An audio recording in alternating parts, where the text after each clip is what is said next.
আমার সঙ্গে স্ট্রেট কাট প্রশ্নের মুখোমুখি হচ্ছেন আপনাদের সকলের পরিচিত একজন মানুষ, পরিচিত একটি মুখ বাংলাদেশের রাজনীতিতে, রাজনীতিবিদ না হয়েও যার অনেকখানি প্রভাব রয়েছে বর্তমানে। সাথে রয়েছেন লেখক এবং অ্যাক্টিভিস্ট পিনাকি ভট্টাচার্য। ধন্যবাদ দাদা, দূরদেশে আছেন বলে আপনাকে আমাদের অনলাইনে যুক্ত করতে হয়েছে, সশরীরে পাইনি। এর কারণটা জেনেই শুরু করতে চাই আজকের আয়োজন। কেন দেশ ছাড়তে বাধ্য হয়েছেন যখন দেশকে নিয়ে এত ভাবনা, আপনার এত কিছু করতে চান, আপনি এত স্বপ্ন, আপনার কেন অ্যাসাইলাম প্রার্থী হতে হলো বিদেশে গিয়ে? 2018 সালে যখন নিরাপদ সড়ক আন্দোলন চলছিল, সেই সময় যেদিন শহীদুল আলমকে গ্রেপ্তার করা হলো আর কি, ওই দিন আমি সকালবেলা আমাকে ডিজিএফআই থেকে ডাকা হলো তাদের অফিসে যাওয়ার জন্য। এবং যিনি ফোন করেছিলেন উনি নিজের পরিচয় দেন মেজর ফারহান বলে, এবং আমাকে বলা হয় যে ভদ্রতা করি উনি প্রথম ফোনটা করেছিলেন, এবং বলা হয় যে আমাকে ডিজিএফআই অফিসে যেতে হবে। আমি জিজ্ঞেস করলাম যে কেন, আমি সিভিলিয়ান ডিজিএফআই কেন আমাকে ডেকে? বলে আমাদের কিছু জরুরি আলাপ আছে আপনার সাথে। বললাম আলাপ আছে, ঠিক আছে, ফাইন, আপনি আসেন, আমার অফিসে আসেন, আমার বাসায় আসেন, একটা কোনো নিউট্রাল জায়গায় আসেন। প্রথমে মনে হলো অ্যাপারেন্টলি সে দেখা করতে চায়, বললো যে আমরা একটু পরে জানাচ্ছি, আমার বসের সাথে আলাপ করি। একটু পরে 5 মিনিটের মধ্যে আমাকে ফোন করে খুব রূঢ় ভাবে তখন বললো আপনাকে আজকেই আসতে হবে এবং সন্ধ্যার আগেই আসতে হবে ডিজিএফআই অফিসে। তো আমি আমার বন্ধু বান্ধব, আমি যাদের সাথে হিউম্যান রাইটস অ্যাক্টিভিজম করতাম তাদের সাথে কথা বললাম, এবং সবাই, এবং এর মধ্যে আছেন আজকের সরকারের মন্ত্রী মহোদয় শুভ্র ভাই, ওনারা সবাই বললেন যে আমি যেন না যাই ডিজিএফআই অফিসে, এবং আমি যেন লুকিয়ে পড়ি। এবং আমি তখন থেকে লুকিয়ে পড়ি, এবং পরদিন আমার বাসায় ডিজিএফআই রেড করে, আমার অফিসে রেড করে ডিজিএফআই, আমি কোথায় এটা জানার জন্য। এবং আমি 5 মাস প্রায় আত্মগোপনে ছিলাম নানা জায়গায় ঢাকা শহরেই। এবং তারপরে যখন নির্বাচনটা হয়ে গেল, তারপরে মনে করলাম যে আর থাকাটা অনুচিত, কারণ আমার বাসার সামনে তারপরে ডিজিএফআই গার্ড বসালো, সারাক্ষণ ধরে নজরদারি, এবং আমাকে খুঁজে বেড়াচ্ছে বিভিন্ন জায়গায়, আমি যে সমস্ত জায়গাগুলোতে যেতাম। তারপরে আমার দেশ ছাড়তে বাধ্য হওয়া, তাছাড়া তো ডিজিএফআই আমাকে ধরে নিয়ে যেত, এবং ওই সময় আমরা জানি যে ডিজিএফআই যাদেরকে ধরে তাদের বেশিরভাগই ফেরে না। তো আমি ওই সময় আসলে যারা গুম হয়েছে তাদের একটা ডকুমেন্টেশন করছিলাম। তো ওই ডকুমেন্টেশনের সময় আমি জানতে পেরেছি যে যারা গুম হয় তাদের একটা বড় অংশকে ডিজিএফআই এইভাবেই ডেকে নিয়ে যায়। একটা ফোন পায় সে সকালবেলা, তারপরে তাকে যেতে বলা হয়, সে যায়, সে ভিকটিম, আর তারপরে কখনোই আর ফিরে আসে না। তো ন্যাচারালি আমিও তখন ভেবেছি যে আমার কপালেও সম্ভবত এটাই ঘটতে যাচ্ছে। সেই জন্যই আত্মগোপনে যাওয়া এবং তারপরে দেশ ছাড়তে বাধ্য হওয়া।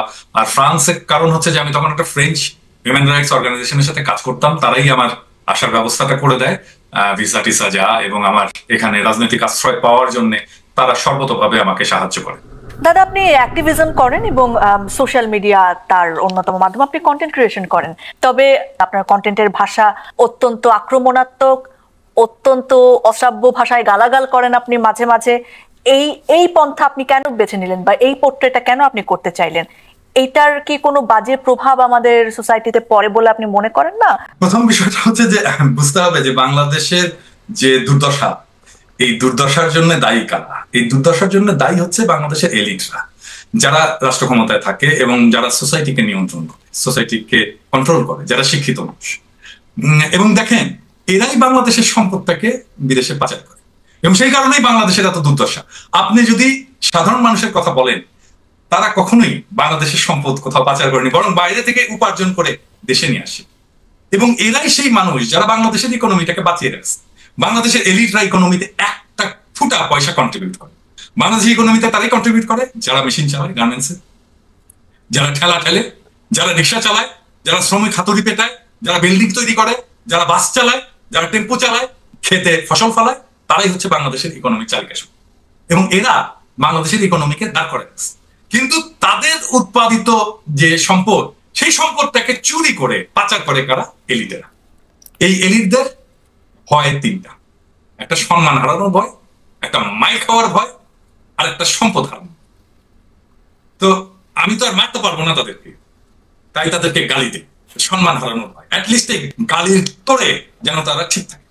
এই গালির তোরে যদি তারা ঠিক থাকে, তাহলে বাংলাদেশকে আমরা কিছুটা সাইজ করতে পারবো। আদারওয়াইজ এরা বাংলাদেশের 18 কোটি মানুষের জীবনকে দাসের জীবন বানায় রাখে, এবং যারা আসলে দাসের জীবন বানায় রাখছে তাদের জন্য তো গালি প্রাপ্য। সমাজে তো বিভেদ আছেই, ধনী গরিবের বিভেদ আছে না? যাদের আছে অনেক সম্পদ এবং যাদের কোনোই সম্পদ নাই, তাদের বিভেদ আছে না? তো এই বিভেদটা তো যাদের সম্পদ নাই, তারা তো যাদের সম্পদ আছে এবং যারা তাদের সম্পদটাকে লুট করছে তাদের বিরুদ্ধে সেটা ব্যবহার করবেই।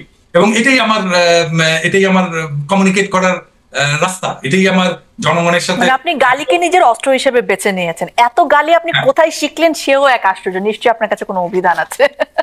দাদা, পরের প্রশ্নটাতে যেতে চাচ্ছি আপনাকে, যে জুলাই আগস্ট অভ্যুত্থানের ক্ষেত্রটা প্রস্তুতে যাদের ভূমিকা রয়েছে আপনাকে তাদের মধ্যে একজন মনে করা হয়, এবং এই সময়ে এসে অনেকেই, বিশেষ করে পতিত শক্তি যারা আছেন তারা, পাশাপাশি আরো অনেকে মনে করেন যে এটা একটি আন্তর্জাতিক গেম বা পরিকল্পনার অংশ ছিল এই অভ্যুত্থান, এবং আপনি একজন অ্যাসাইন্ড পারসন, সেটাও অনেকে বলে থাকে। এই বিষয়ে আসলে কি বলবেন আপনি? কেউ যদি কোনো প্রমাণ দিতে পারে যে আমাকে কেউ অ্যাসাইন করেছে, তাহলে সেই প্রমাণটা তারা হাজির করুক, অনুমান থেকে কথা না বলে।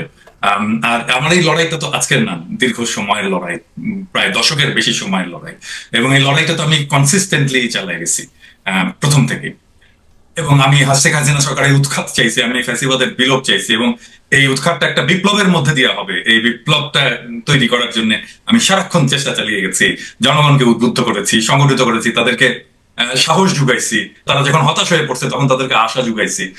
আমি এইভাবে আগে গেছি, এবং এটা তো আমার ঘোষিত লক্ষ্য। এমন তো না যে আমি এটা হঠাৎ করে একদিন এটা আবিষ্কৃত হলো, তা তো না, এটা ঘোষিত লক্ষ্য। এই ঘোষিত লক্ষ্যটা আসলে কবে থেকে হলো এটাই একটুখানি জানতে চাই। আপনি গণজাগরণ মঞ্চের পেছনের একজন কারিগর ছিলেন, আপনি জামাতে ইসলামের রাজনীতির বিরুদ্ধে কথা বলেছেন, এবং আওয়ামী লীগের সাথে আপনার কখন আসলে এই দূরত্ব তৈরি হলো? আপনি কেন আসলে আওয়ামী বিরোধী মানুষ হয়ে উঠলেন? এটা কি এজন্য যে আপনার সঙ্গে তাদের কোনো দর কষাকষি মেলেনি, নাকি অন্য কোনো কারণ আপনি আবিষ্কার করেছিলেন একটা সময়ের পরে?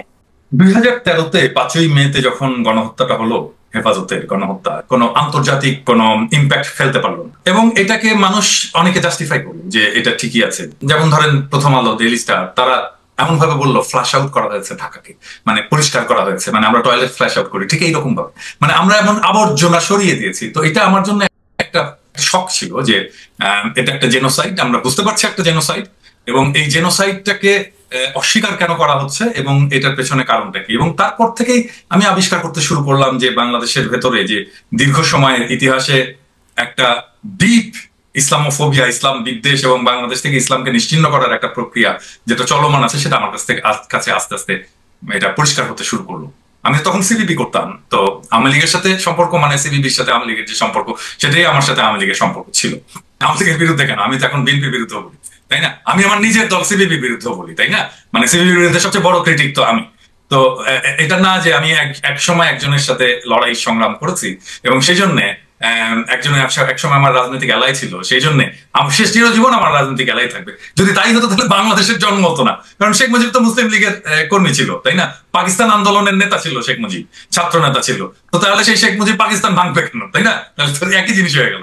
তো রাজনীতি তো অগ্রসর হয়। তো আমি যখন আবিষ্কার করলাম যে বাংলাদেশে ভারতের একটা স্বার্থ আছে, এবং সেই ভারতের স্বার্থটা হচ্ছে বাংলাদেশের যে সাধারণ আপামর মানুষের ধর্মবিশ্বাস, সাধারণ আপামর মানুষের যে সাংস্কৃতিক কালচার, সেটার বিরুদ্ধে, এবং তারা আসলে বাংলাদেশের সাধারণ মুসলমানকে সবসময় দাবায় রাখতে চায়। এটাকে আমি বলি যে এটাকে ইসলাম কুপানির একটা রাজনীতি আছে, এবং এই ইসলাম কুপানির রাজনীতিটাই আসলে বাংলাদেশের সেকুলারিজমের রাজনীতি, বাংলাদেশের লিবারালিজমের রাজনীতি, এবং এটা আওয়ামী রাজনীতি, আওয়ামী বাম প্রগতিশীলদের রাজনীতি। এবং এইটাকে ফাইট করতে হবে। এটাকে যদি ফাইট করা না যায় তাহলে বাংলাদেশ এইরকম ফ্যাসিবাদে বারবার করে পড়বে, এবং পড়েছে। মুজিবের আমলেও পড়ে, ফ্যাসিবাদ ছিল না কিন্তু এটা একটা চরম স্বৈরতান্ত্রিক ব্যবস্থা ছিল, এবং হাসিনার আমলেও এটা পড়েছে। এবং আমরা এখনো এটার বিপদ থেকে মুক্ত না, যদি না পর্যন্ত আমরা বাংলাদেশে ভারতের যে স্বার্থ সেটাকে সাকসেসফুলি ফাইট করতে না পারি, তাহলে এখনো আমরা মুক্ত না, আবার আমরা এসে ফ্যাসিবাদের গাড্ডার মধ্যে পড়বো।